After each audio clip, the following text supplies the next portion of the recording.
여러분 안녕하셨어요? 예, 오늘은 10번째 시간으로 역사 철학을 주제로 해서 공부를 하도록 하겠습니다. 예, 역사라는 말이 다의적인데요. 역사학이라는 의미도 있고 역사학의 대상으로서의 역사를 가리키기도 하고요. 근대 영어 표현 히스토리라는 것이 역사이기도 하고 역사이기도 해요. 한 낱말이 여러 의미를 갖는 경우가 대부분인데 역사라는 용어도 그렇습니다. 이 역사라는 개념 속에서는 두 의미가 합성되어 있다고요? 예, 그렇습니다. 한자어로서의 역사에서 이 역이라는 글자는 진할력, 거칠력이라는 뜻이고요. 이 구성 글자들을 보면 이 기습엄이라고 읽는 이 글자는 언덕을 가리키고요. 이 안에 들어가 있는 이 벼화라는 글자 두 개가 들어있지요. 이 속에요. 그래서 이건 볕단이 되는데 이 볕단으로 비유된 발자취. 역이라는 말은 언덕에 쌓인 볕단으로 비유되는 발자취. 발자취는 이 역자 제일 아래에 놓여 있는 글자요. 이건 그칠치라고 읽는데 발자취를 의미하기도 합니다. 그리고 사는 역사라고 할 때 사는 기록을 말하는데요. 이 사자를 사기사 또는 사관사라고 읽는데요. 사기라는 말은 글자 그대로 역사 기록 그런 말이에요. 기록할 사자라는 뜻이 되겠네요. 그래서 한자어로서의 역사는 발자취의 기록이라는 의미를 갖습니다. 그런데 서양어에서는 이 발자취와 기록이 명시적으로 구분되기도 합니다.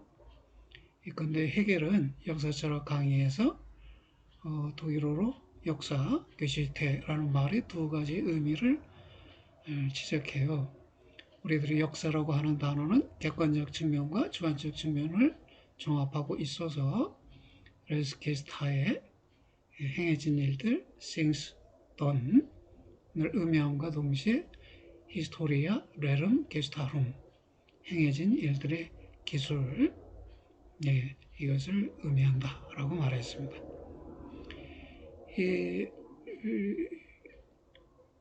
여기 게스타에는 이 게레라는 동사의 완료 수동형이고요. 영어로는 carry 수행하다, 나르다 뭐 이런 의미가 있고요. 레스는 통상 thing으로 번역하는데 사물 또는 사실 또는 어떠어떠한 것들이라는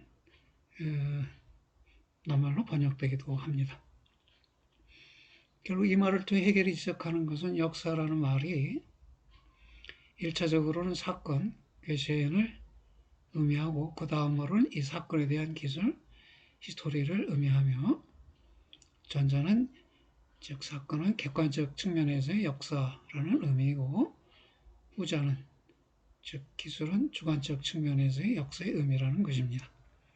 오늘날의 영어 히스토리의 어원인 히스토리아 이거는 사실상 동사 탐구하다라는 뜻을 가진 동사 히스토리인으로부터 온 것인데요.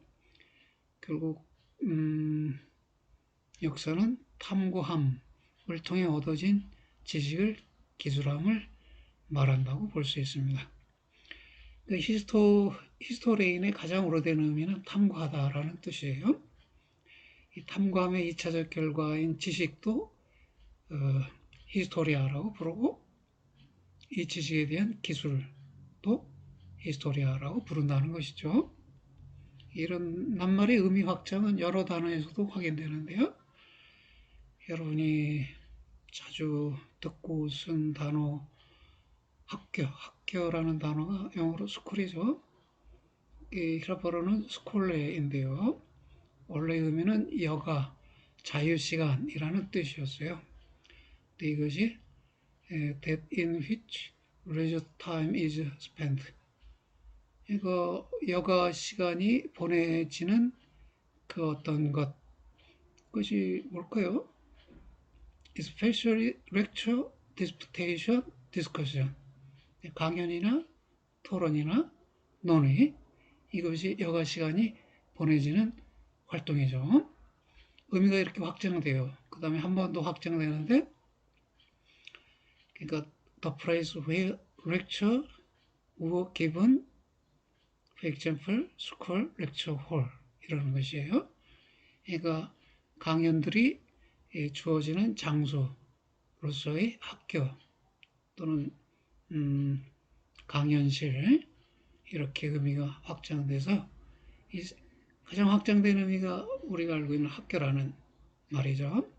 정리하면 이 스콜레라는 말은 여가, 그 다음에 여가 때의 활동, 그 다음에는 여가 때의 활동이 이루어지는 장소, 이렇게 의미 확장을 가져왔어요. 역사라는 단어도 사건, 사건의 기록, 사건의 기록에 대한 학문, 이렇게 의미가 확대되어 왔다고 볼 수 있겠네요. 여하튼 이러한 이중적 의미, 즉 사건과 기술이라는 의미의 역사에 관한 학문이 역사학입니다. 베른하임은 역사학을 정의하여 공동체를 이루는 존재로서 여러 활동을 하는 인간의 공간적, 시간적인 발전의 여러 사실들을 그때그때의 공동체에서 본 가치와 관련된 심리적, 물질적 인과관계에 따라 구명하고 서술하는 과학이라고 합니다. 간단히 말하면 여러 사실들을 가치의 관점에서 선택, 선발해서 그 선발된 사실을 인과관계에 따라 서술하는 과학이다. 이렇게 본 것이네요. 예. 이러한 정의 속에 베른하임의 역사학에 대한 이해가 들어있는데요. 이것을 세 가지로 나눠서 살펴보기로 하죠. 첫 번째 얘기된 것은 과학이라는 것이에요. 역사학은 과학이다. 역사학은 과학이긴 한데 특수한 종류의 과학입니다. 물리학과 같은 완전한 자연과학은 아니라는 것이죠. 첫째로 역사학의 학문적 성격은 예술이 아니라 문학이 아니라 과학이라는 것입니다. 과학인 이유는 그것이 어느 일정한 사실을 인과관계에서 인식해야 하기 때문입니다. 그런데 이 인식이 역사의 주요 목적이며 자체 목적입니다. 그렇다면 예술은 어떻게 역사에 관여하느냐? 그는 역사 서술의 경우에 인식의 올바른 전달을 방해하지 않는 한에서일 뿐이다. 예술적 서술을 한다 이거예요. 문학적 서술을 하니까 그것은 인식을 왜곡하지 않고 올바로 전달하는 역할을 할 때 그때 역사 서술에 관여하고 기여하는 것이 된다 이런 말입니다. 예컨대 표현주의적 관점에서 역사가 즉각적으로 시인적으로 또는 시적으로 구성되는 것이라고 이해하는 것은 인식에 의한 역사와 예술의 구분을 부인하는 것이다. 현대에 오면서 표현주의적 관점의 역사학자들이 등장하는데 이들의 관점은 베른하임이 논한 과학적 학문으로서의 역사학과는 견해 차이를 보이는 것이다. 그런 말이네요.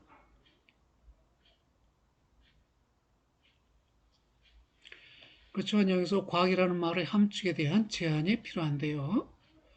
과학을 표방하는 실증주의적 역사관과 유물사관은 보편적 인과 법칙을 중시하고 이런 보편적 인과 법칙이 집단적인 사안, 집단적 운동, 일반적 상태 등에 대해서만 적용된다는 이유로 개개의 사안이나 주요 인물의 연구를 경시한다. 그랬습니다.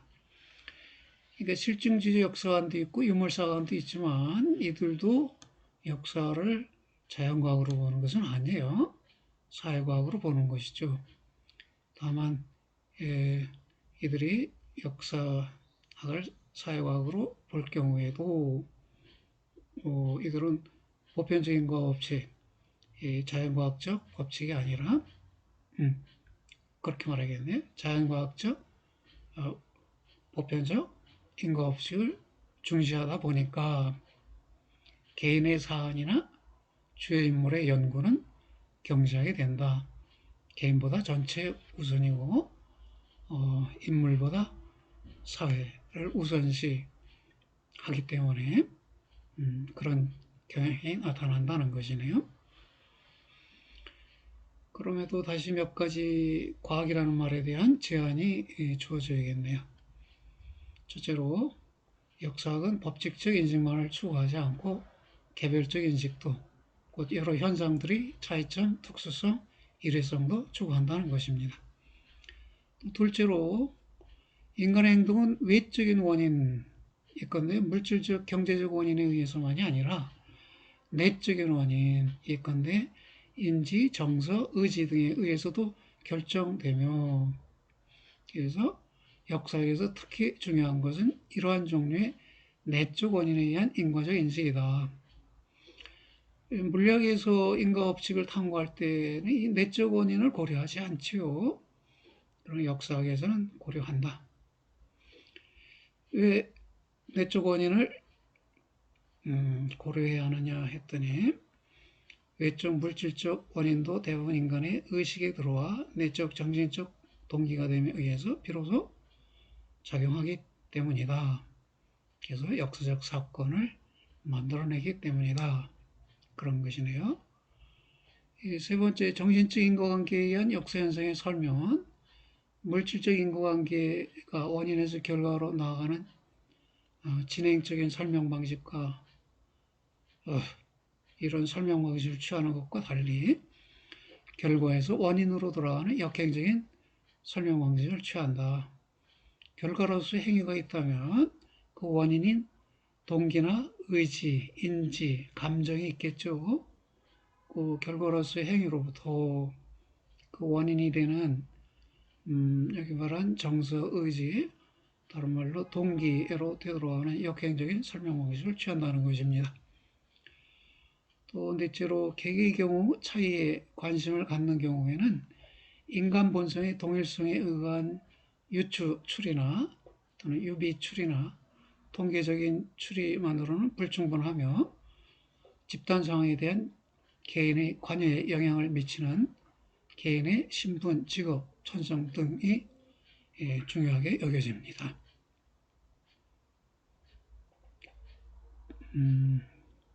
집단 상황에 영향을 미치는 개인의 신분, 직업, 천성 등도 역사학에선 고려사항이라는 것이네요. I'm sorry. 그 다음 단락을 보겠습니다. 역사학의 연구 대상은 사회적 인간의 활동이다. 당연한 말인가요? 고립적 인간의 활동이 아니라 어울려 생활하는 사회적 인간의 활동이라는 것이에요. 이런 인간의 활동은 세 가지로 분류될 수 있는데요. 이 인간의 사회적 활동은 공동체적 존재로서 인간의 모든 활동, 상태, 기분, 구조, 특징 이런 것들을 포함하는데요.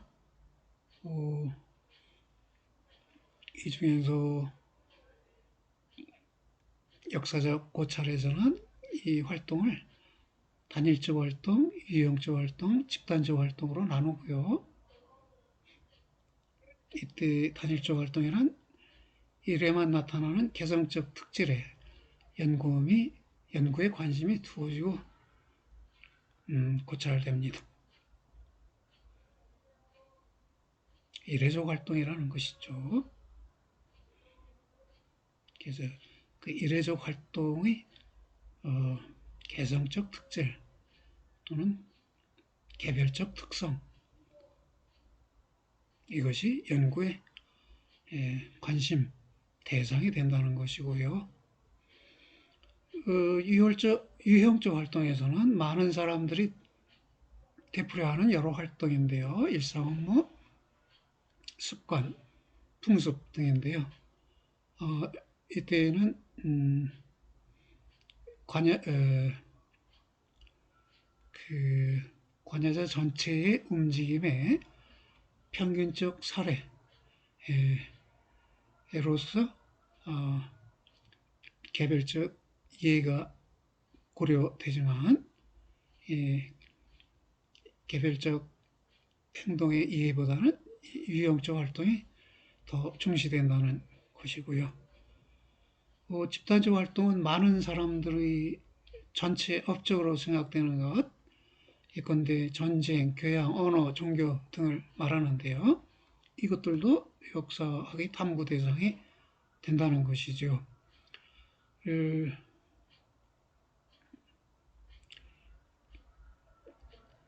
마지막에 보니까 집단적 활동은 개개의 활동으로 이루어져 있고, 단일적 활동으로 이루어져 있고, 개성적인 단일한 활동은 집단적 활동에 바탕을 두고, 그렇다면 이 집단적 활동과 개인적 활동은 상호작용 관계에 있네요. 그다음에 역사학은 세 가지 활동을 모두 고려할 수밖에 없겠네요. 셋째로 역사에 관심은 사실들이 발전적 관계라고 했습니다. 사실들 사이에 서로 영향을 주면서 발전되어 갈 수 있는데요. 여기서 관계를 우선 두 가지로 나누어 봤습니다. 하나의 사실과 관련되어 있는 것이 두 가지라고요. 예. 역사에 관심은 그 자료를 공간적, 시간적인 발전의 모든 사실로 파악하는 것인데요. 여기서 발전이라는 말은 중립적인 의미로 다시 말해 진보라는 의미는 아니고 전개되어 간다는 과정적 전개라는 의미로 사용되고요. 사실적으로 증명될 수 있는 작용 관련을 말한다는 것입니다. 각각의 사실은 다른 여러 가지 사실과 이중의 인과적 관련을 갖고 있는데요. 하나는 사실이 일반적 원인이나 조건, 예컨대 개인의 명예심이나 지역적 풍토, 민족적 특성 등과 갖는 인과적 관련이고, 다른 하나는 사실이 특수한 일련의 사실들, 예컨대 앞서 일어났던 사건들, 이로써 발생한 여러 상황들, 이들이 후대에 미친 영향들과 갖는 인과적 관련입니다. 예컨대 한국에서의 시민혁명이라는 것은 그 한국 시민들의 명예심, 또 한국 지역의 풍토, 또 한국 민족의 특성과 인과적 관련을 맺고 있고요. 또 하나는 예컨대 촛불혁명이 시민혁명이었다고 한다면 이 앞서 일어났던 4.19 혁명이나 동학혁명과 같은 이전의 사건들과 인과적 관련을 갖고 있다는 것이죠. 이런 이중적 관련 속에서 하나의 사실을 파악하는 것, 그것이 역사학자의 과제라는 것이네요. 그래서 역사에서 여러 사실들을 관련시킬 수 있는 가장 광범위한 전체는 인류 전체이고요. 그래서 인류 전체의 역사가 일반사 내지 세계사라고 불려집니다. 이것들의 하위 부문이 일반사나 세계사의 하위 부문이 민족사나 국가사, 교회사, 전기, 개별적 시대사 등이 되겠습니다. 이것들은 모두 인류사라는 커다란 전체의 부분들이 되겠네요. 그러면 역사관의 유형을 살펴보겠는데요. 이에 앞서서 역사 철학이 뭔가 언급해야겠네요. 역사의 원리나 문제를 다루는 것이 역사 철학이라고요? 그렇습니다. 누가 역사 철학이라는 용어를 처음 썼는가? 역사학자들이 관심이 크지요. 실제 직접적으로 이 역사 철학의 용어를 쓰진 않았지만 이 역사의 원리나 문제를 다루는 저작이 있었는데 이것이 프랑스 철학자 볼테르의 논문 국민들의 도덕과 정신에 관한 에세이라는 저작입니다. 그래서 이 저작이 최초의 역사 철학이다 이렇게 평가받고 있습니다.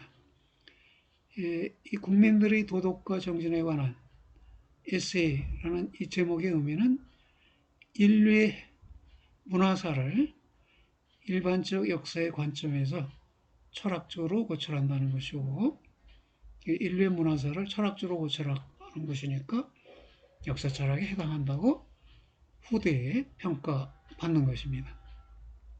그리고 이런 의미의 토대를 두고 더욱 명시적으로 오늘날의 의미로서의 역사 철학을 다룬 책은 독일 철학자 헤르드의 저작인 인류의 역사의 철학을 위한 이념들 Ideen zur Philosophie der Geschichte der Menschheit.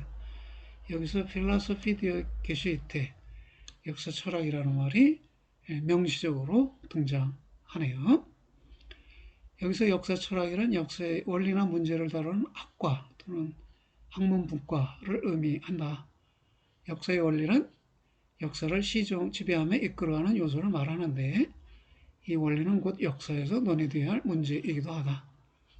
이 문제는 초월적인 문제, 즉 역사를 이끌어가는 게 신의 섭리냐 아니면 어떤 이념이 있느냐, 역사를 이끌어가는 이념이 있어서 그 이념이 역사를 이끌어가는 것이냐 하는 문제도 있고요. 일반적인 문제로 역사에서도 인과성을 인정할 것이냐, 인정한다면 이 인과성은 물리학이 말하는 인과성과는 어느 정도 갖고 다른 것인가, 또 자료선택 기준으로서의 가치, 어떤 가치에도 뭐 종교적 가치, 예술적 가치, 문화적 가치 여러 가지가 있을 텐데 어떤 가치를 역사적 자료 선택의 기준으로 삼아야 하느냐 이런 논의가 있고요.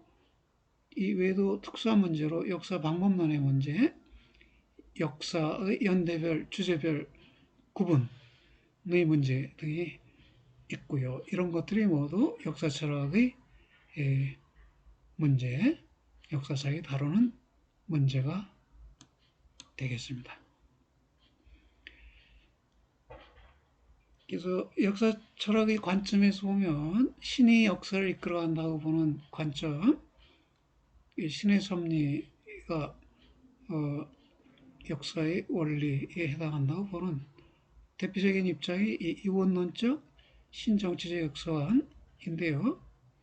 이건 아우구스티누스의 견해입니다. 그는 역사의 6시기가 창조의 6날을 반영한 6개의 천년이라고 해요. 인류 역사는 6천년 더하기 1000년 더하기 또 알파 이렇게 시기가 진행된다고 합니다. 기독교 사관이라고도 불리는 이 사관은 최초의 역사 철학이자 역사관이라고 말할 수 있다. 그는 신공론 데 시비타테 데 또는 데 치비타테 데 신의 나라에 관하여 라는 뜻인데요. 여기에서 그는 신의 나라와 악마의 나라, 천성과 지상에서 대치하고 있다고 해요. 그 악마의 나라는 그 악마 루시퍼가 신을 배반하고 지상 외에 창설했던 나라인데 아담과 이브의 타락 이후에 지상에 펼쳐진 나라라고 합니다. 지상의 나라에서는 아담과 이브의 자손인 두 아들인 카인과 아벨이 각기 지상에서의 악의 나라와 신의 나라의 시조가 된다고 합니다. 그러니까 아담과 이브 이 부부의 두 아들이에요. 근데 카인은 농사를 졌고요. 아벨은 양치기 목축을 했어요. 근데 하나님에게 제사를 바쳤는데 카인은 농작물을, 아벨은 양고기와 양 기름을 바쳤다고 하네요. 근데 하나님이 아벨의 제사는 받았고 카인의 제사는 안 받았대요. 밥값 맞는 걸 어떻게 하느냐? 영화적 표현으로 하면 제물에 향을 피워요. 그럼 향이 제물 옆에서 향을 피우다 제물 자체를 태우거나 하면 I'm sorry. 그 연기나 향이 위로 향해 올라가면 받는다. 위로 오르지 않고 좌우로 흩어지면 안 받는다. 이렇게들 영화 속에서는 해석을 하는데요. 성경에서는 문자적으로 표현해서 아벨 것은 그윽하게 바라보셨는데 카인 것은 마땅치 않게 여기셨다. 이런 취지로 표현이 되어 있습니다. 어렵지요? 어려워요. 왜 누구의 것은 받고 누구의 것은 안 받느냐? 해석이 분분한데요.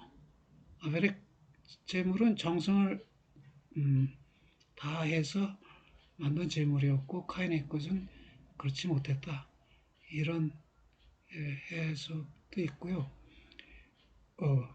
여튼 그 결과로 벌어진 일은 카인이 아벨을 죽음에 이르게 해요.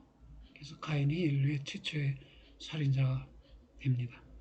그래서 카인의 나라가 악마의 나라가 된 것이고 아벨의 나라를 신의 나라로 보고 두 나라가 다투고 있다는 것이죠. 이게 참 어려운 것이에요. 이게 미국의 대통령들은 대개 다 기독교인인데 부시 같은 사람, 또 지금 트럼프도 그렇겠죠.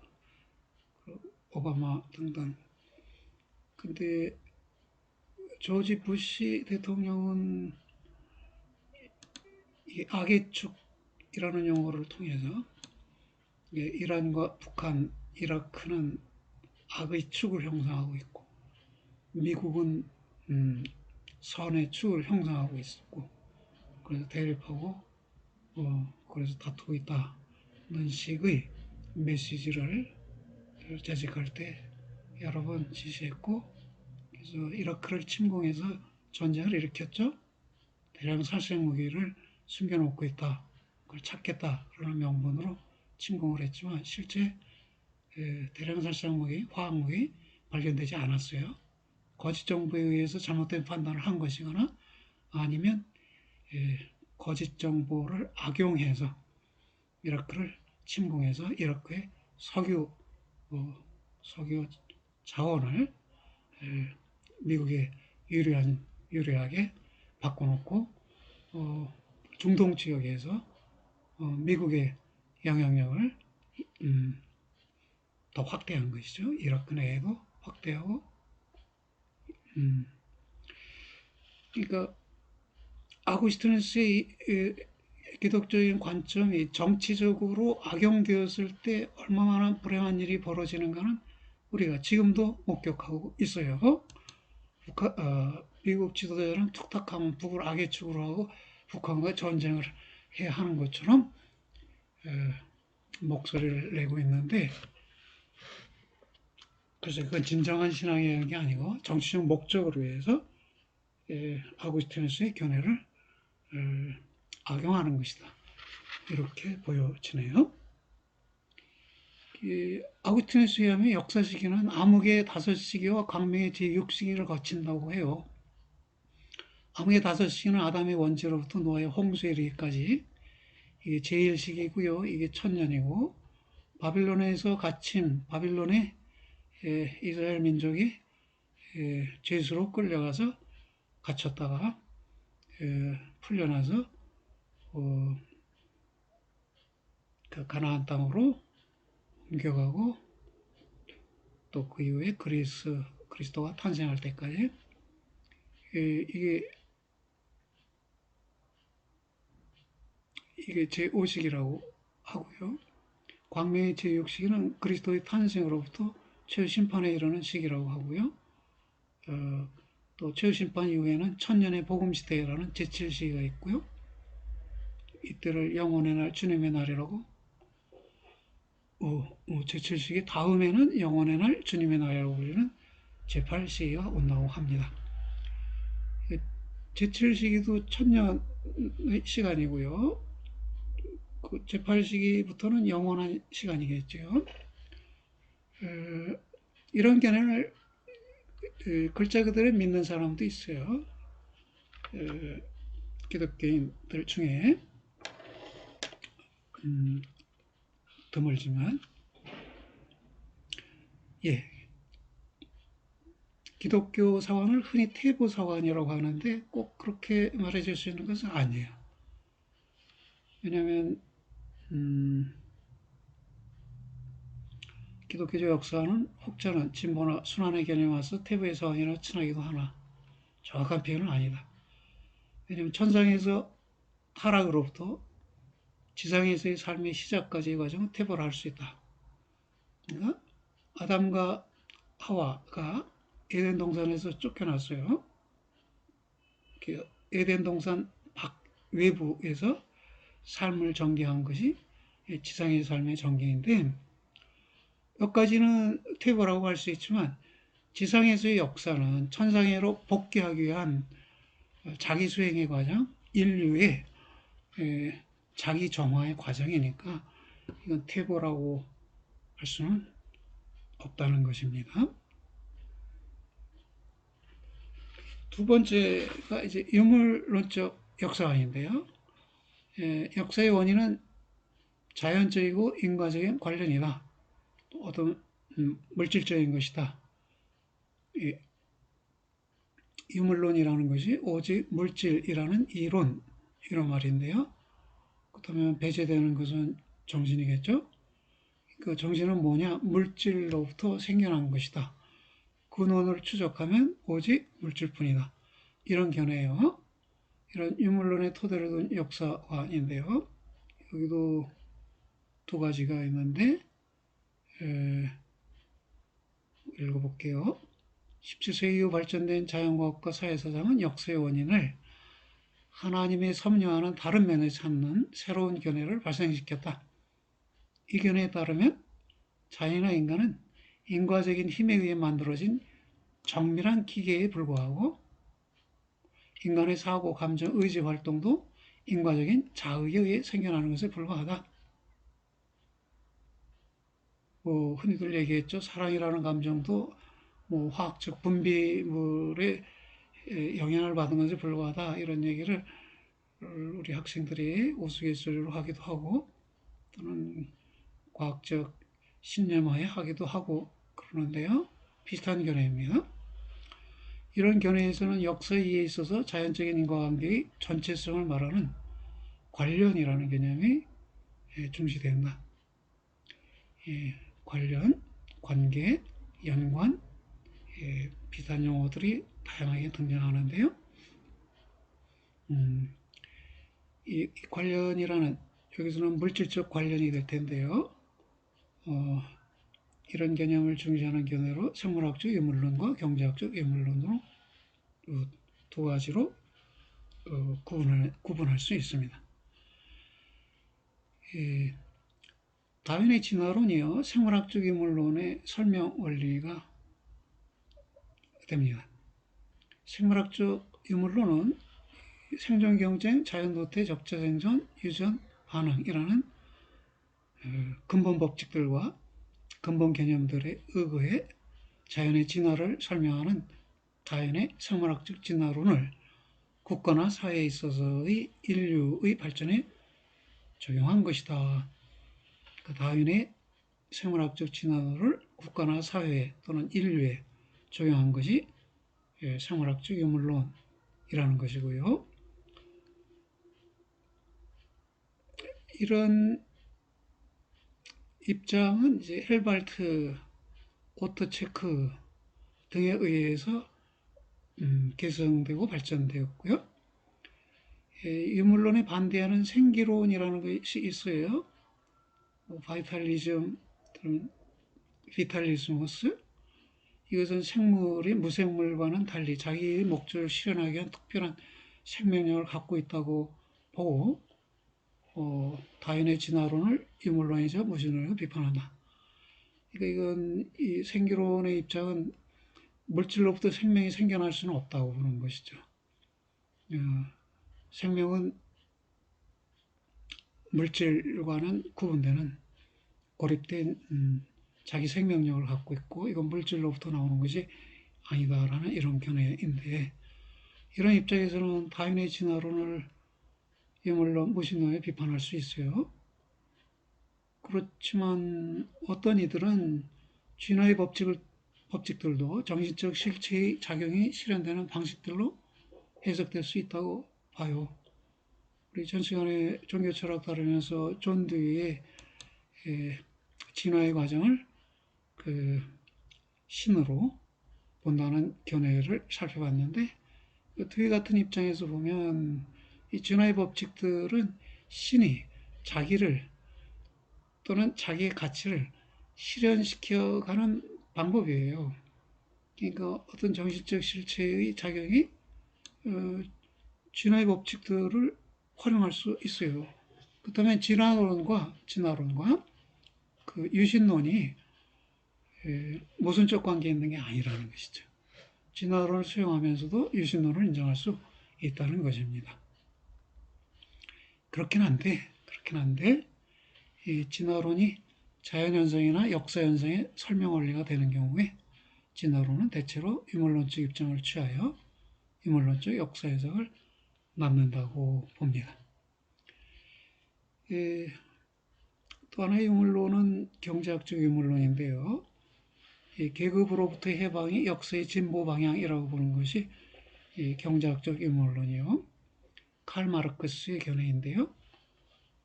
칼 마르크스의 창시되고 엥겔스와 카우츠키에 의해 발전된 역사관이다. 간단히 유물사관으로 불린다. 그렇군요. 이 역사관은 개인의 모든 의식, 국가의 모든 관계, 사회의 모든 현상 등을 성립시키는 힘은 물질적 생산관계라고 봅니다. 다시 한번 관계라는 말이 나왔죠. 물질적 생산관계는 생산물의 획득, 분배, 소비에 관련된 여러 인간의 관계 방식을 말한다. 대표적으로 말하면 노동자와 자본가 사이의 관계, 노동자와 자본가의 관계가 물질적 생산에 관련된 인간관계죠. 그래서 이 물질적 생산관계가 그 역사의 원리라고 보는 것입니다. 결국 유물사관이란 역사와 생산관계의 지배를 둘러싼 집단투쟁과 민족투쟁의 과정이며 역사의 과제는 역사 발전의 종국적 기초인 경제적 요인들을 탐구하고 서술하는 일이라고 보는 견해이다. 생산관계의 지배, 이게 무슨 말일까요? 자본가와 노동자의 관계가 있는데 자본가에게 유리한 관계가 있을 수도 있고 노동자에게 유리한 관계가 있을 수도 있겠죠. 그러면 자본가 노동자들 사이의 투쟁은 각자 자기에게 유리한 관계를 만들어내려는 거죠. 자기에게 유리한 생산관계를 만들어내는 노력에 뭐 집단투쟁, 자본가 집단과 노동자 집단 사이의 투쟁이고, 또는 민족투쟁, 뭐 한국 민족과 일본 민족의 투쟁, 또 일본이 식민지 시절 한국을 지배하면서 한국의 생산력을 인위적으로 고양시켜서 생산품을 일본으로 수출해가는 그런 노력을 한 것이죠. 뭐 일본의 그 조선 한국 지배 당시에 한국에서 그 생산량이 증가했답니다. 그래서 그걸 토대로 해서 한국의 자본주의에 일본이 기여했다라고 주장하는 것이 그 이른바 낙성대 연구소인가요? 그쪽에 속해 있는 사람들의 주장인데, 반론을 제기하는 사람들은 생산량이 증가한 거는 맞는데 그것은 일본으로 그 가져가기 위해서 생산량을 증대시킨 것이고, 실제로 일본으로 다 가져가서 그 일본의 지배 이전에 한국인의 곡물 수요와 일본의 한국 지배 이후의 곡물 수요를 봤을 때, 또는 농산물 소비를 봤을 때 증가된 것이 없다는 것입니다. 일본의 한국 지배, 식민지 지배를 통해서 한국의 자본주의가 이루어졌다라는 주장은 잘못됐다는 것이 반론하는 입장입니다. 역사의 과제는 그 얘기는 언급했고요.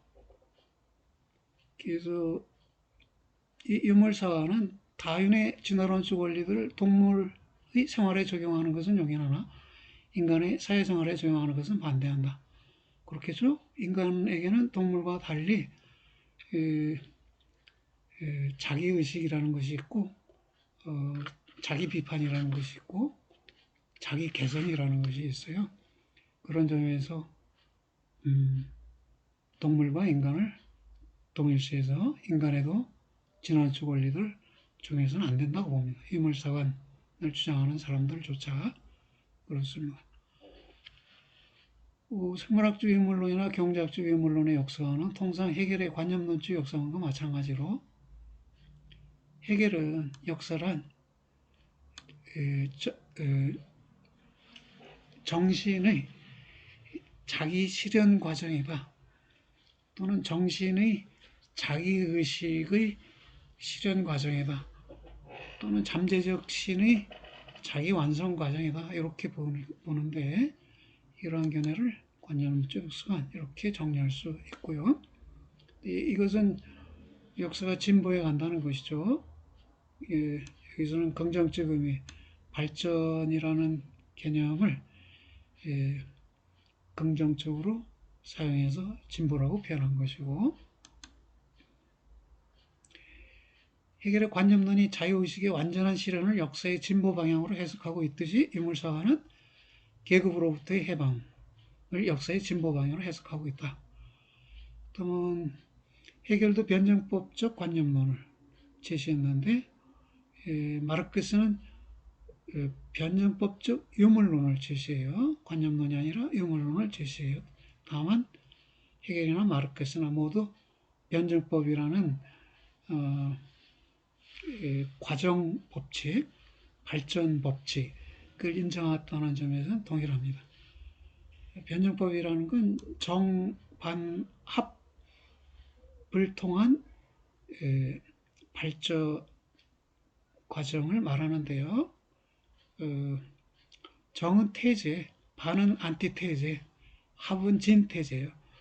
다시 말하면 태제가 주어지면 거기에 맞서는 안티태제가 등장하고, 그 다음에 이 둘이 종합된 진태제가 등장하고, 진태제는 그 자체로 다시 태제로 성립하고, 이 태제로서의 진태제에 맞서서 안티태제가 다시 등장하고, 이 태제와 안티태제가 다시 결합해서 진퇴제로 가고 이 과정이 지속적으로 반복된다는 것인데 해겔은 인간의 그, 그 사고 내용이 인간의 사고 내용이 또는 철학이 또는 인간의 예술이 바로 이 정반합의 과정을 통해서 발전한다고 본 것인데 해겔은 물질이 또는 물질적 생산 관계가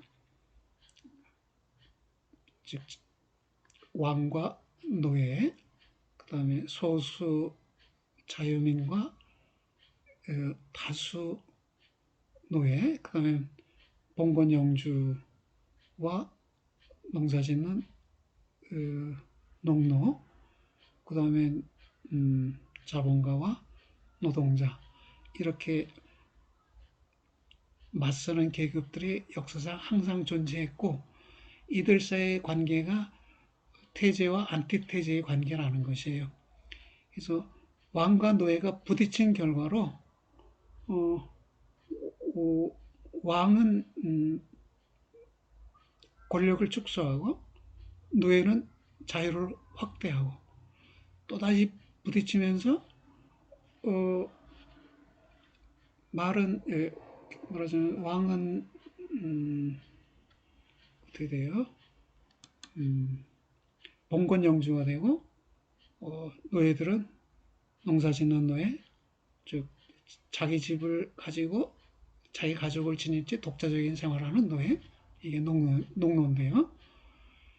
봉건 영주로 지위가 하락하고 노예는 농노로 지위가 향상하고 이 둘의 갈등이 다시 농노는 자본가들로 지위를 하락하고 농노는 노동자로서 지위가 상승되고 그 둘의 갈등이 있는 곳이 이제 자본주의 국가인데 이 자본주의 국가에서도 두 계급, 자본가 계급과 노동자 계급의 갈등과 투쟁을 통해서 결국은 무계급 사회로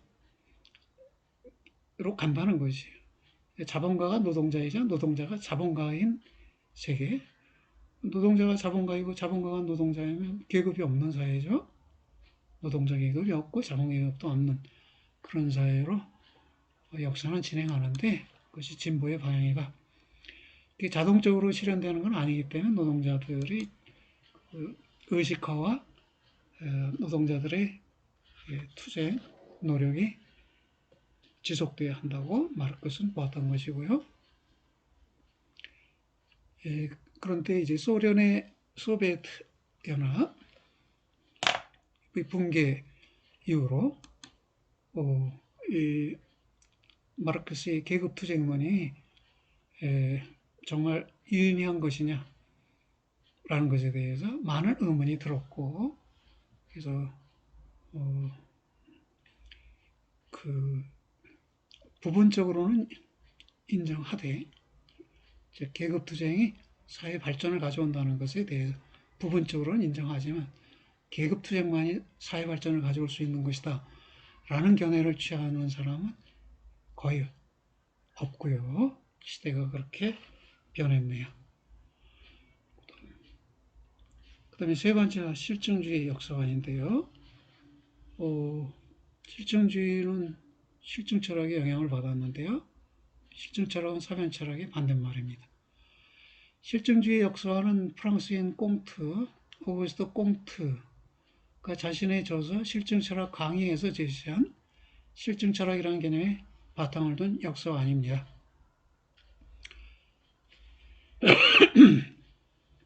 I'm sorry. 꽁트는 인간 정신의 발전을 세 단계로 구분하여 신학적 단계, 형이상학적 단계, 실증적 단계로 구분했어요. 신학적 단계에서는 현실이나 현상이 신과 같은 초자연적인 힘에 의해 설명되는 단계이고요. 형이상학적 단계는 이념이나 실체, 본체에 의해 사회 현상이나 현실이 설명되는 단계이고요. 실증적 단계는 실증적 법칙들에 의해 설명되는 단계를 말합니다.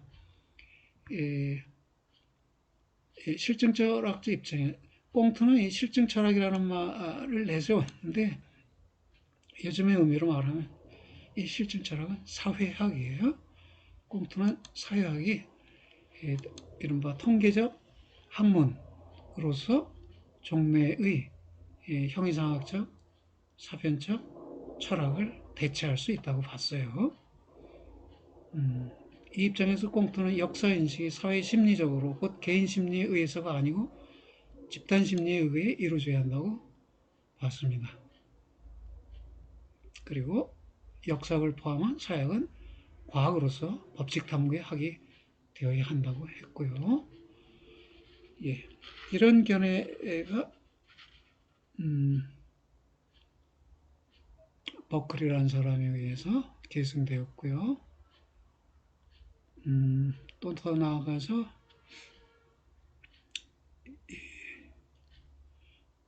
람프레이트라는 사람에게서도 계승됐는데 이 람프레이트는 그스스로 자각하지 못한 채 꽁트와 일치된 견해를 표명한 사람으로 유명합니다. 그는 자신의 독일사 서술에서 스스로 실행하면서 널리 주장한 것은 다음입니다. 발전이 사회심리적으로 결정된다는 것. 그리고 하나하나의 개성적인 사건은 예술적인 서술의 영역에 속할 뿐 과학적 서술의 영역에 속하지는 않는다는 것. 개성적 사건의 기술이 아니라 사회심리적 발전 법칙의 발견과 서술, 그것이 역사학의 과제라고 봤는데 그것이 꽁트의 견해와 일치한다는 것입니다. 이 램프레이트는 반대하는 진영을 제시했는데요.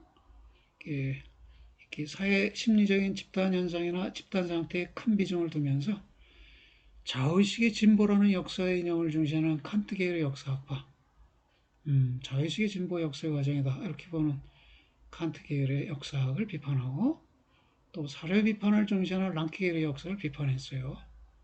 그래서 사료 비판이라는 건 사료 검증을 말해요. 사료에 대한 실증, 검증, 고증 이런 말입니다. 그래서 그렇다면 이 랑케 계열의 학자들은 어떻게 다툰 것이냐 하면 람프레이트는 법칙에 따른 하나의 체계가 되어야 한다. 누가? 역사학이. 이건 람프레이트의 주장이고요. 역사학은 도저히 체계적인 학문일 수는 없고 사건들을 탐구해 서술해야 할 뿐이라는 랑케의 주장 사이의 논쟁이라는 것입니다.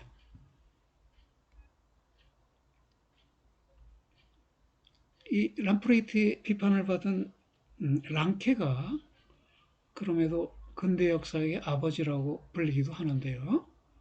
이 랑케는 니부어를 계승하면서 사회 비판적 역사를 부각시킨 사람이다. 이 비판이라는 말이 자주 나와서 한마디 말씀드리면요. 비판의 의미는 다의적이에요. 의미가 여럿이에요.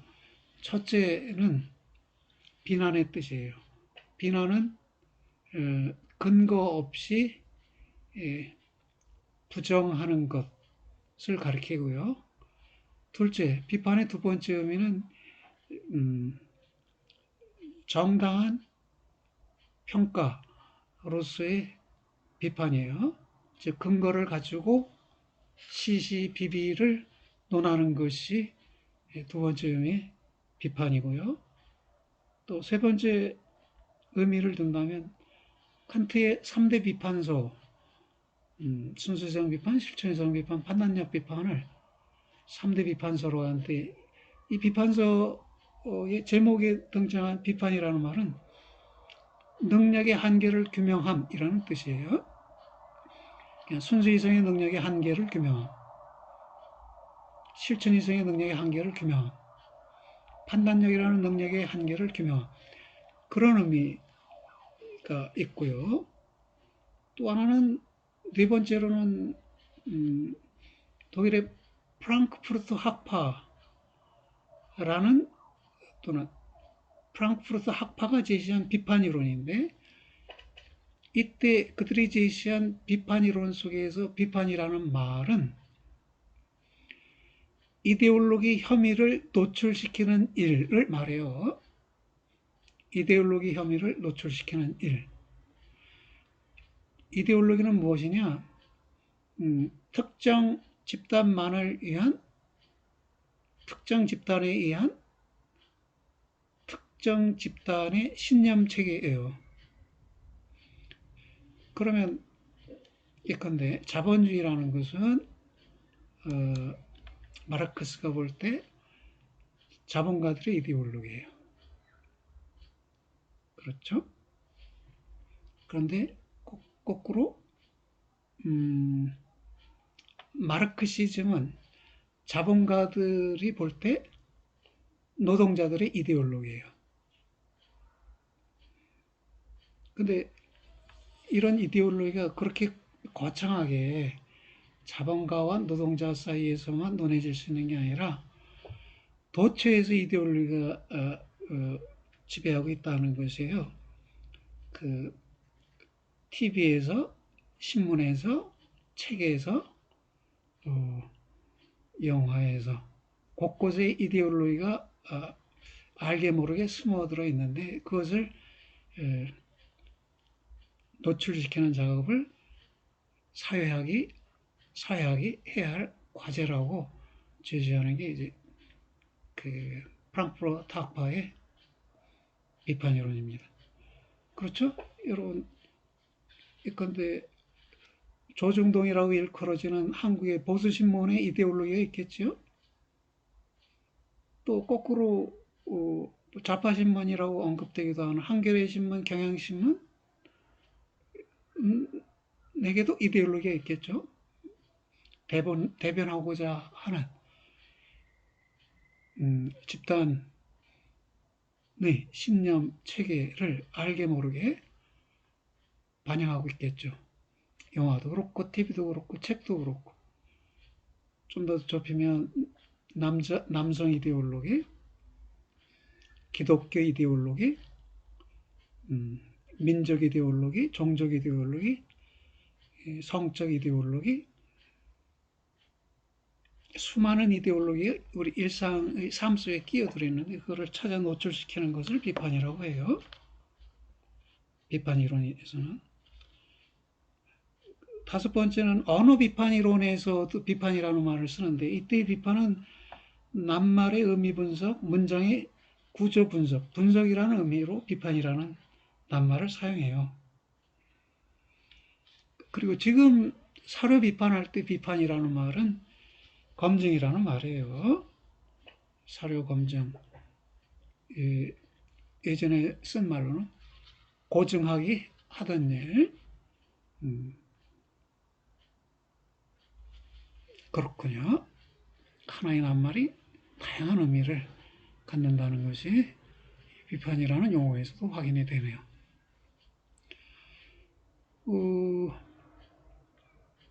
랑케를 비판했어요. 람프레이트가.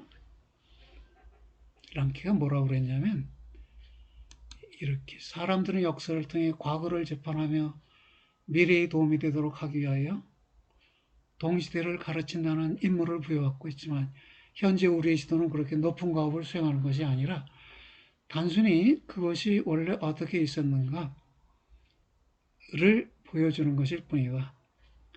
Wie ist es eigentlich gewesen? How it originally was. 어떤 사건이 원래 어떻게 있었는지를 사실대로 보여주는 일을 할 수 있을 뿐이지 그 이상의 뭐 미래를 위한 교훈을 찾아주고 하는 일은 역사학자가 할 수 없다라고 이제 랑케는 말한 것인데요.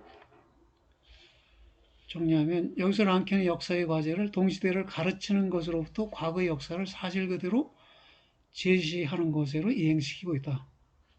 이런 겸손한 자세는 역사학의 새 방향을 연 것이지만 법칙 탐구의 과학이라는 역사학 구상과는 동떨어진 것으로 버클리나 람프레이트의 입장과는 대립된 것이다. 실제로 람프레이트는 그것이 원래 어떻게 있었는가라는 랑케의 과제에 맞서 그것이 원래 어떻게 발생했는가, wie ist es eigentlich geworden 또는 how it originally came to be, 어떻게 생겨 나올 수 있었는가 하는 그 발생의 과정, 발생의 법칙, 이것을 탐구해야 한다고 주장한 것이네요.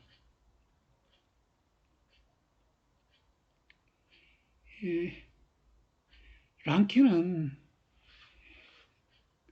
그런데 역사를 정치 외교 부분에 국한시켰어요.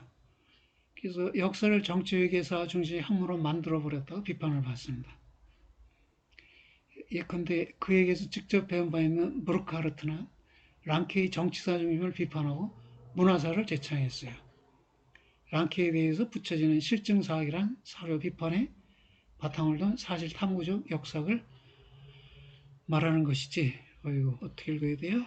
주어가 실증사학이네요. 랑케에 대해서 붙여지는 실증사학이란 사료 비판에 바탕을 둔 사실 탐구적 역사를 말하는 것이지, 실증적 비교에 바탕을 둔 법칙 탐구적 역사를 말하는 건 아니다. 왜? 이것은 람프레이트가 또 꽁트가 추구했던 것이고요. 랑케가 추구했던 건 사료 비판에 바탕을 둔 역사학이다. 그래서 실증이라는 말을 하지만 서로 구분되는 개념이다 라는 것이네요. 여러분은 역사를 배울 때 어떻게 배웠어요? 정치사 중심으로 배웠어요? 문화사 중심으로 배웠습니까? 고려 때 왕, 조선 때 왕, 대한민국 등장해서 대통령들이 한 일이 뭔가, 왕과 대통령이 한 일이 뭔가 나열된 역사책. 그건 정치사 중심의 역사책이죠. 정치사 중심의 역사책. 근데 현대에 올수록 그 민중들의 삶, 국민들의 삶이 그 시대를 어떻게 변화시켜 냈는가를 중시해서 그 민중사를 중시하고 또 민중의 문화사를 중시하기도 합니다. 그러면 칸트의 관념론적 역사 철학, 이것은 어떤 것일까요?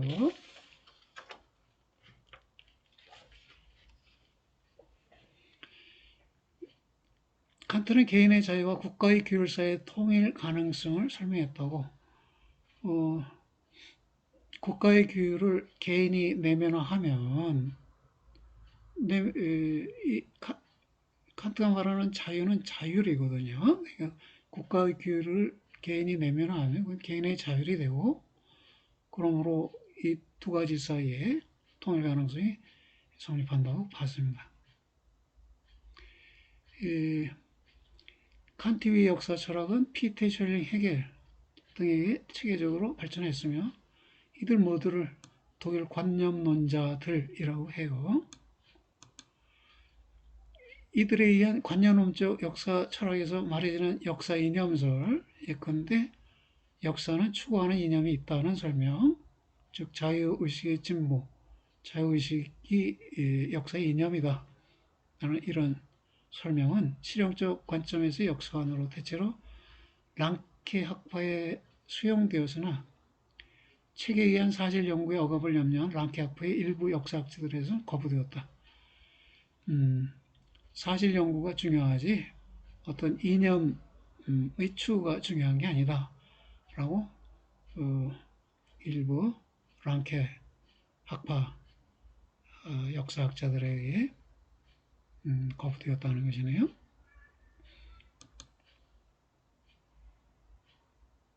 예, 그렇고요. 헤겔의 역사 발전을 3단계로 구분했다고? 예. 헤겔은 이성이 세계를 지배함으로 세계는 합리적으로 발전하며 역사의 진퇴의 굴곡이 있으면 역사의 발전을 위한 이성의 간지, Die Liste der Vernunft,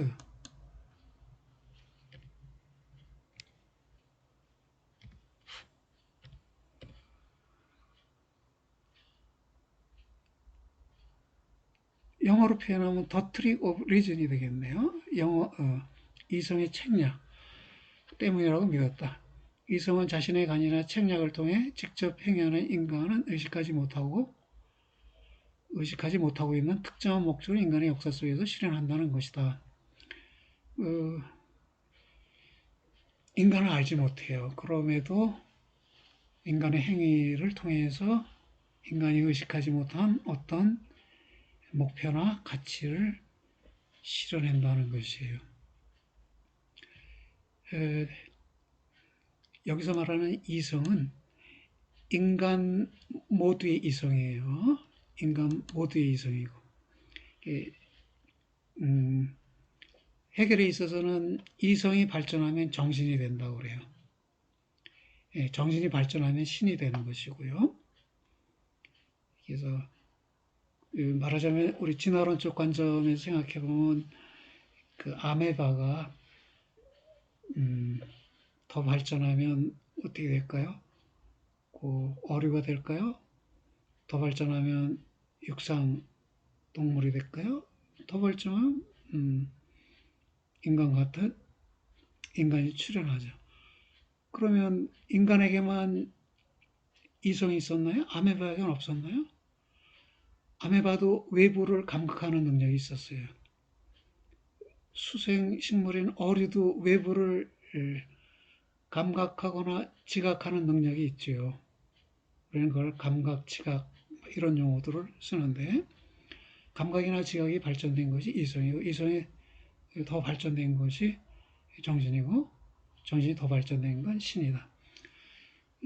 전에도 말씀드렸지만 해결에 있어서 신은 역사의 초기에는 잠재태로서의 신으로 있어요. 잠재적인 신으로 존재해요. 역사의 종점에서 신은 완전태로서 또는 완성태로서의 신으로 출현한다는 것이에요. 그렇게 신이 자기를 완성해가는 과정에서 신이 한 발짝 뒤로 물러서요. 바꿔 말할까요? 이성이 자기를 실현시켜가는 과정에서 한 발짝 물러서요. 그것이 그러니까 이보 전진을 위한 일보 후퇴가 있는데요. 역사상에는 그것을 해결은 이성의 간직이라는 개념으로 설명합니다. 다시 말하면 20세기에 인간의 이성이 엄청 발전했잖아요. 계몽된 이성이 출현해서 인류가 이제 더 이상은 야만으로 돌아가지 않을 것 같았지만 1차 세계대전, 2차 세계대전 전쟁이 벌어지잖아요. 그런 전쟁을 우리가 어떻게 설명할 것인가? 왜 이성은 직선적으로 발전하지 않고 뒤로 역행했다가 다시 앞으로 진행하게 되느냐? 설명이 어렵죠. 해결은 이성의 간지라고 그랬습니다. 한국의 민주화 과정도요. 우리 끊임없이 민주화 투쟁을 해왔는데 어느 단계에서는 독재 정권이 출현해서 이 민주화된 제도를 역행시켜요. 그런 역행을 한 다음에 다시 민주화가 시도되는데 이게 이른바 이보 전진을 위한 일보 후퇴 또는 경우에 따라서는 일보 전진을 위한 이보 후퇴일 수도 있는데 해결에 의해서는 이성의 간집, The Trick of Reason 이라고 합니다. 그래서 해결은 자유의 관점에서 역사 발전을 3단계로 구분해서요. 자유의식이 없던 시기, 고대 동양 중국을 가리키고요. 자유의식으로 첩보를 내두는 시기, 그리스 로마, 그 자유민들이 등장한 시기고요. 마지막으로 부분적인 자유의식이 보편적인 자유의 자기 감정으로 고양되어 모든 관계에 스며드는 시기. 이것을 기독교적 게르만 세계라고 해결은 표현했어요. 이런 3단계 속의 이행은 동양 세계에서는 한 사람만이, 그리스 로마에서는 소수의 사람들이, 기독교 게르만 세계에서는 모든 사람들이 자유를 지녔다는 역사적 사실에 기초한다. 여기서 해결이 유럽적, 독일적 우월주의에서 제한적으로 언급한 기독교적 게르만 세계는 확대하여 근대적 세계로 이해되어야 할 것이다. 근대적 세계에서는 자유가 보편화됐다 이렇게 말할 수 있겠죠. 이 기독교적 게르만 세계, 즉 독일에서만 자유가 보편적으로 확대된 게 아니라 근대에 이르면 전 세계에서 자유가 보편적으로 확대됐다. 예. 알게 모르게 이것도 독일 우월주의가 나타나는 것이죠. 그 철학자들도 민족 우월주의, 종족 우월주의가 있어요. 성적 우월주의도 있고 틈틈이 그런 게 나타납니다. 그런 거 아까 얘기했듯이 그런 게 이데올로기일 수 있는데 우리는 그런 이데올로기를 노출시키는 작업도 해야 하고 이데올로기를 알아차릴 수 있는 능력도 갖춰야겠죠. 헤겔 사후에는 다시 신칸트 학파가 등장해서요. 빈델반트, 르케르트, 크로체, 딜타이, 베버 등이 새로운 새로운 역사관, 새로운 역사학의 모습을 제시하려고들 합니다. 표현주의적 역사관, 이것은 생성된 것은 인식되어야 하고 생성하고 있는 것 또는 생성되고 있는 것, become이나 베르덴, 영어의 becoming 이것을 어떻게 해야 합니까? something that becomes 이거는 생성하고 있는 것입니까? 생성되고 있는 것입니까? 번역하기 어렵죠. 이것은 창작되어야 한다고 봤습니다. 역사는 과거의 사실을 지금 내가 이해하면 과거의 사실이 역사로 생겨나요.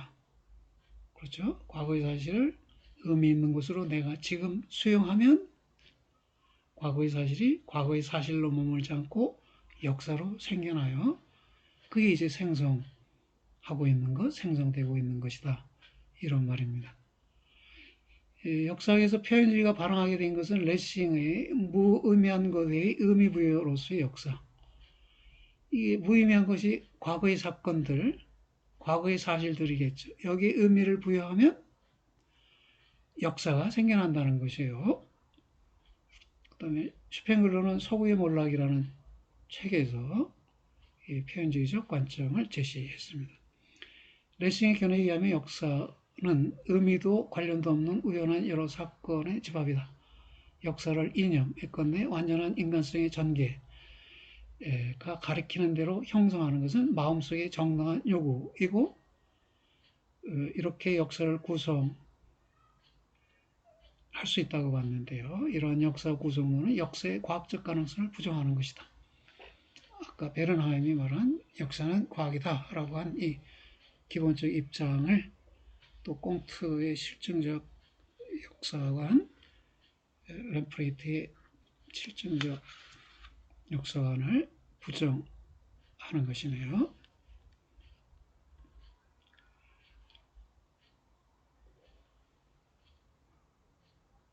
네, 슈팽글러는 의식하지 못하고 생활하는 단순한 존재자, 우리가 자연이라고 부르는 것들, 자연물들이 여기 해당하고요. 의식하고 생각하는 자업적 존재자, 이건 인간이지요. 그래서 자연은 생성된 것이고 인간은 생성 중에 있는 것이고 자연은 인식되는 것이고 인간은 체험되는 것이다. 인간이 인간을 체험한다는 것이죠. 즉 인간의 행위를 다른 인간이 체험하는 것이네요. 그래서 역사는 생성 중에 있는 살아있는 것이기에 창작해야 한다고 믿었습니다. 슈팽글러는 인류의 8대 문화와 동일한 정신의 다양한 민족적, 상징적 표명 형식들이고 동일한 변천 관계들을 갖는다고 보았어요. 8대 문화 또는 9대 문화라고도 하고요. 슈팽글러가 명료하게 지적을 하냐고 여러 곳에서 열거하니까 8개를 말했는지 9개를 말했는지 보는 사람마다 견해 차이가 있는데요. 여하튼 이 8대의 문화로 이집트 문화, 바빌로니아, 인도 문화, 중국 문화, 그리스 문화, 그리스 로마 문화, 아라비아 문화, 멕시코 문화, 서구 문화. 바빌로니아 문화를 비잔틴 문화라고도 하고요. 그리스 로마 문화를 고전 문화라고도 하고요. 아라비아 문화를 아랍 문화라고도 하고, 멕시코 문화를 마야 문화라고도 하고, 여러 가지 용어를 통해서 언급하는데, 여하튼 이 문화들은 민족이라는 형태에 있어서 여러 다른 정신계의 상징적 표명 형식이라고 봅니다. 이것들 중에서 슈팽글러는 그리스 로마 문화는 아폴론적 정신의 표명으로, 아라비아 문화는 주술적 정신의 표명으로, 서구 문화는 파우스트적 정신의 표명으로 보면서 이 세 가지를 상세히 서술합니다. 모두 8가지지만 이 중에 세 가지를 주로 서술한다는 것입니다. 그래서 모든 문화는 그 생에 있어서 탄생하고 살아가고 그 다음에 죽죠. 이 과정에 있어서 완전히 형태적 동일성을 가지고 있다고 봤어요. 그렇다면 아직 종결되지 않은 역사에 대해서도 그것의 유형, 속도, 의미, 결과를 규정할 수 있다고 봤어요. 그럼 생애의 과정이 무엇이냐 그랬더니 문화의 전개 과정은 첫째 문화 이전 시기, 문화 초기, 문화 후기, 문명 시기 이 네 주로 나눠지는데요. 문화 이전 시기가 봄과 같고 신화의 탄생과 번성의 시기이다라고 하고요. 문화 초기는 여름과 같아서 종교개혁과 과학탄생의 시기다라고 하고, 문화 후기는 가을과 같아서 계몽주의, 이성, 숫자가 번성하는 시기라고 하고요. 문명 시기는 겨울과 같아서 유물론적 세관의 번성 시기라고 합니다. 근데 이 마지막에 이 문명 시기란 문화의 정신적 정체와 물질적 확대의 시기로서 문화가 화석화되어가는 시기인데, 슈팽글러는 이 시기가 수백 년 내지 수천 년 동안 계속될 수 있다고 봅니다. 그럼 어떨까요? 지금 우리 인류들은 어느 단계에 처해 있는 것인가요? 미국을 예를 들면 어떨까요? 미국은 문화 후기, 문화의 정체, 문화의 정신적 정신, 물질 확대 시 이것이 미국을 특징 지을 수 있겠죠? 그럼 미국은 지금 문명 시기에 와 있다 이렇게 볼 수 있겠네요. 우리는 계몽주의가 필요하고 이성의 개발이 필요하고요. 숫자 개념에 대한 이해도 확대돼야 하니까 우리는 문화 후기 정도에 있다고 볼 수 있지 않을까 싶네요. 글쎄요. 우리 역사학자들은 나와는 달리 말할 수도 있겠습니다. 이런 슈팽글러의 관점은 역사 작업을 문화 과정의 연역적 구성으로 보는 견해가 된다. 왜 여기 형태적 동일성이 있으니까 그 어떤 역사를 유형, 속도, 의미, 결과의 면에서 규정할 수 있다고 했어요. 또 이런 규정 작업은 문화 과정, 역사 과정의 연역적 과정, 연역적 구성 과정이 아니냐 이렇게 볼 수 있는데, 이런 견해는 설득력을 거의 상실했고요. 다만 그가 강조한 역사의 표현지적 성격은 오늘날 실용주의적 역사관 속에서 여전히 존속합니다. 역사는 실용적 관점에서 재서술되는 것이다 라는 견해가 실용주의적 역사관이고, 이런 관점에서는 표현주의적 성격이 보존되고 있다는 것입니다. 토인비는 도전과 응전의 과정의 역사라고 봤습니다. 슈팽클러와 비슷한 얘기를 했고요. 인본주의처럼 인간성이라는 이념이 실현되는 과정의 역사라고 봤는데, 헤르더, 역사책이라는 용어를 처음으로 쓴 이 헤르더가 인간은 안으로는 재능을, 밖으로는 상황을 부여받고 있고 인류에게는 인간성의 실현이 과제로 주어진다.